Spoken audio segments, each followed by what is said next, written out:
Ano nga ba ang maa-acquire ni Yuji Itadori matapos ang kanyang awakening? Ito nga ba yung paggamit ng Black Flash at his own will? O ang pagkakaroon ng mas malakas na soul-damaging punches? Ang isang ultimate technique? O ang curse technique na maa-adapt niya mula sa King of Curses kasama na ang Fire Arrow o maging ang Fuga? O kaya naman ang pinaka-aantay nating lahat na ang domain expansion nitong si Yuji Itadori. What is up you guys? It is the Updated Weeb at tulad ng pinangako ko sa inyo, eto na ang video na tatalakay sa awakening ni Yuji Itadori at kung ano ang mga set of abilities, bagong skills at mga bagong kakayahan na magiging niya mula sa awakening na to. Nakita natin sa previous chapter na ang chapter 256 na nagkaroon nga ng palitan ng mga Black Flashes wherein na-meet na nga nitong si Sukuna ang record na 4 consecutive Black Flashes, subalit binawian naman nitong si Yuji si Sukuna ng isang napakalaki at nakakagimbal na Black Flash na naging dahilan ng kanyang awakening na nakita natin sa huling parte ng panel na ang mata ni Yuji ay para bang kaparehas na ng mata nitong si Sukuna. Tulad nga ng sabi ni Gojo Satoru way back in the previous chapters, si Yuji Itadori ay para bang isang cursed object na nasoak or nababad sa cursed energy ng King of Curses, kaya hindi na malabong at some point ay ma-adapt talaga nitong si Yuji ang mga cursed techniques nitong si Sukuna. At hindi lamang yun, maging sa earlier part ng story ng Jujutsu Kaisen ay nabanggit na nitong si Gojo na maaaring at that moment ay hindi pa kayang gamitin ni Yuji ang mga cursed techniques, subalit at some point ay magagawa niya talagang i-adapt at gamitin ang curse techniques ng King of Curses, hindi lang dahil sa naging siyang isang vessel nitong si Sukuna, kung hindi nagagawa niya pa itong suppress. And it seems at this point ito na talaga ang pagkakataon at ang moment na magagawa na yung i-pull off nitong si Yuji.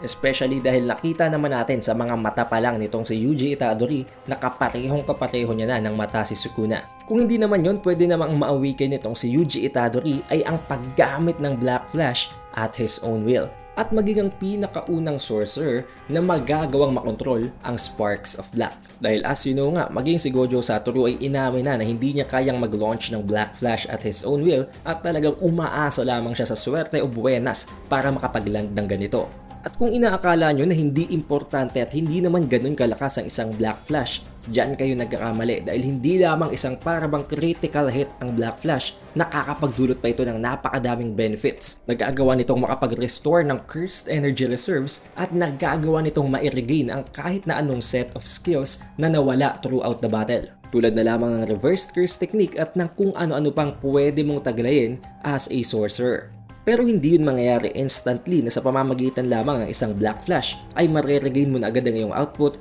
at maging ang iyong reversed curse technique, dahil it will happen partially and little by little, kaya nga kailangang magkaroon ng consecutive na mga Black Flashes para ma-regain mo completely ang kung ano mang kailangan mong ma-regain sa isang laban. Tulad na lamang ng nakikita natin kay Ryomen Sukuna this latest chapters. Kaya oo, hindi naman siya ganun ka-OP, pero kung makokontrol at makakapag-launch ka ng isang Black Flash at your own will at kung kaya mong spam at gamitin ito ng sunod-sunod, isipin nyo na lang, para kang hindi nauubusan ng energy, hindi nauubusan ng reverse curse technique, hindi nauubusan ng cursed energy reserves, para kang isang immortal na ang tanging way lang para mapatay ka ay ang putulin ng iyong ulo. Especially kung i-combine pa natin ito sa curse technique itong si Yuji ng Soul Punch na nakakapag-deplete pa nga ng output ng kanyang kalaban habang lumalakas siya sa pamamagitan ng mga Black Flash. Pinapahina naman niya ang kalaban niya sa pamamagitan ng kanyang Soul Punches. Pero bago ang lahat, I just want to let you know guys na this video is sponsored by X-World. Ang X-World ay isang app na may play-to-earn mechanism wherein pwede kang kumita ng totoong pera sa pamamagitan lamang ng paglalaro. Sa pamamagitan ng pag-earn ng build tokens, pwede mo itong i-convert sa USDT at ma-withdraw through bank or GCash. Andito din ang ibang mga laro na sikat tulad na lamang ng Free Fire at ng Mobile Legends. Pero mas maisasuggest ko sa inyo ang mga high-yield build production games tulad ng Rock, Paper, Scissors, Escape Master at Sprint Run. By leveling up pets, mabubus nyo pa ang pag-earn nyo ng build tokens, which will mean more income, at kung hindi pa kayo satisfied, pwede pa kayong bumili ng X Sprite na mas magpapalakas pa ng inyong earnings. And at the same time, nag-work din as an NFT na pwede nyong i-exchange as cash.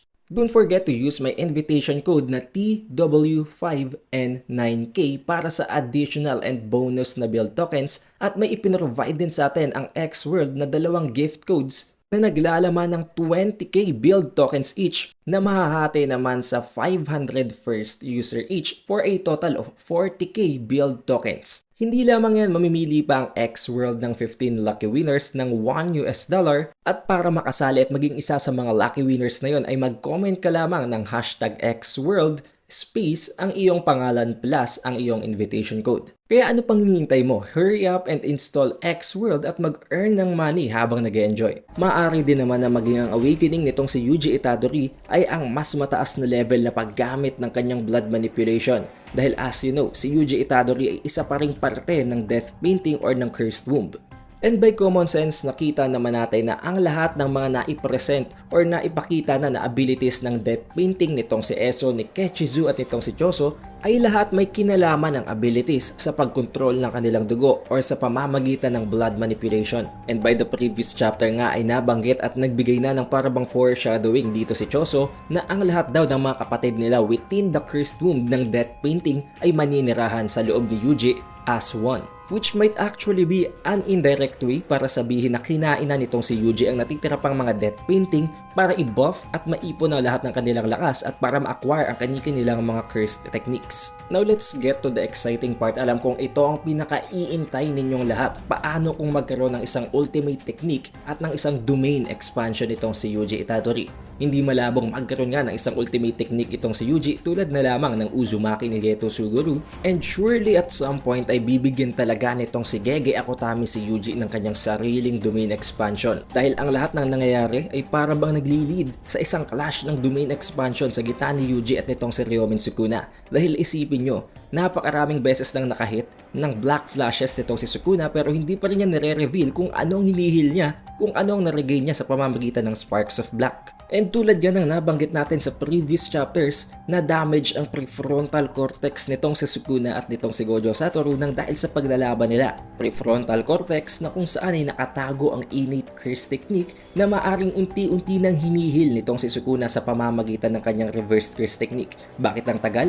Dahil hindi ganun kadaling ilocate ang parte ng utak na kailangan nilang ihil. Hindi malabong hindi magtagal ay maregina ni Sukuna ang kanyang malevolent shrine at yun na ang pagkakataon naman para gamitin naman ni Yuji ang kanyang domain expansion na tatapat dito. Pero napakalabo naman na matapatan ng domain expansion na hindi pa nurtured, hindi pa refined nitong si Yuji. Ang napakalupit at napakatindi na malevolent shrine ni Sukuna. Doon na magkakaroon ng twist, magkakaroon ng napakalaking pagkakaiba ng domain expansion nitong si Yuji kumpara sa domain expansion conditions at barrier conditions ng iba pang mga barriers sa loob ng verse. Tulad na lamang ng kung paano nagre-restrict ng kalaban ang domain expansion ni Hiromi Higuruma na ang deadly sentencing. Pero napakalabo naman and napaka-assful na magkaroon bigla ng domain expansion si Yuji Itadori. Diyan kayo nagkakamali dahil para makapag-launch ng isang Black Flash, kailangan mong magkaroon ng understanding ng iyong soul. Tulad na lamang ng kung paano nakuha at nahubog nitong si Mahito ang kanyang sariling soul